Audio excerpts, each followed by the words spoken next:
एक साधु व एक डाकू एक ही दिन मरकर यमलोक पहुँचे। धर्मराज उनके कर्मों का लेखा जोखा खोल कर बैठे थे और उनके हिसाब से उनकी गति का हिसाब करने लगे।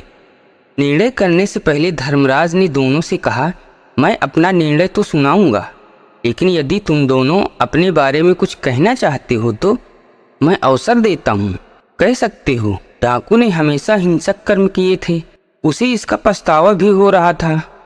अतः अत्यंत विनम्र शब्दों में बोला, महाराज, मैंने जीवन भर पाप कर्म किए।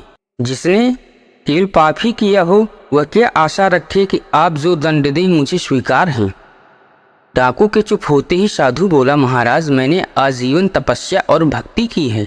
मैं कभी असत्य के मार्ग पर नहीं चला, सदैव सत्य कर्म ही किए हैं। इसलिए आप कृपा कर मेरे लिए स्वर्ग के सुख साधनों का शीघ्र प्रबंध करें। धर्मराज ने दोनों की बात सुनी, फिर डाकू से कहा, तुम्हें दंड दिया जाता है कि तुम आज से इस साधु की सेवा करो। डाकू ने सिर झुकाकर आज्ञा स्वीकार कर ली। यमराज की यह आज्ञा सुनकर साधु ने आपत्ति जताते हुए कहा, महाराज, इस पापी की स्पर्श से मैं अपवित्र हो जाऊंगा।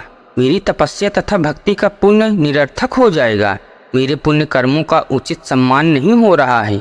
धर्मराज को साधु की बात का बड़ा क्षोभ हुआ। वह क्षुब्ध होकर बोले, निरपराध व्यक्तियों को लूटने और हत्या करने वाला डाकू मरकर इतना विनम्र हो गया है कि तुम्हारी सेवा करने को तैयार है। तुम वर्षों के तप के बाद भी अहंकार ग्रस्त ही रहे। ये नहीं जान सके कि सब में एक ही आत्म तत्व है। तुम्हारी तपस्या अधूरी और निष्फल रही। अतः आज से तुम इस डाकू की सेवा करो और तप को पूर्ण करो। उसी तपस्या में फल है जो अहंकार रहित होकर भी जाए। अहंकार का त्याग ही तपस्या का मूल मंत्र है और यही भविष्य में ईश्वर प्राप्ति का आधार बनता है। झूठे दिखावे तप नहीं हुए, इसलिए लोगों की गति वही होगी जो साधु की हुई है।